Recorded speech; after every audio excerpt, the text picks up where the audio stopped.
తెలంగాణ రాష్ట్రంలో ప్రసిద్ధి చెందిన పుణ్యక్షేత్రం ఏడుపాయల వనదుర్గ భవానీ మాత ఆలయానికి మెదక్ జిల్లా కలెక్టర్ రాహుల్ రాజ్ బుధవారం ఉదయం 11:30 గంటలకు అమ్మవారికి పట్టు వస్త్రాలు సమర్పించి ప్రత్యేక పూజలు నిర్వహించారు. అనంతరం ఆయన భక్తులను ఉద్దేశించి మాట్లాడారు.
మెదక్ జిల్లా ప్రజలకందరికీ కూడా నమస్కారం.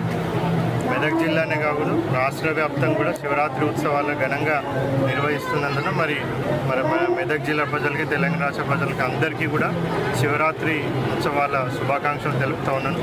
మన మెదక్ జిల్లాలో ఎస్పెషల్లీ మన వనదుర్గ అమ్మవారి, భవానీ అమ్మవారి శివరాత్రి వేడుకలు, అదేవిధంగా జాతర వేడుకలు ఘనంగా మన జిల్లాలో మనం నిర్వహించడం జరుగుతూ ఉంది.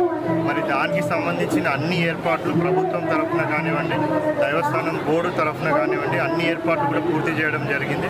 మరి భక్తులకు ఏ విధమైన అసౌకర్యం కలగకుండా వాళ్ళకి సంబంధించిన మంచినీళ్ళ సౌకర్యం కానివ్వండి, మళ్ళీ వేరే ఇతర సౌకర్యాలు కానివ్వండి, అన్ని సౌకర్యాలు కూడా ప్రభుత్వం తరఫున ప్రజలకు అందరికీ కూడా ఇక్కడికి వచ్చే భక్తులకు అందరికీ కూడా ఏర్పాట్లు చేయడం జరిగింది. మరియు శివరాత్రి ఉత్సవాలు కానివ్వండి, మళ్ళీ తర్వాత జాతర ఉత్సవాలు కానివ్వండి, 3 రోజులకు సంబంధించి revenue department, police department, RWS department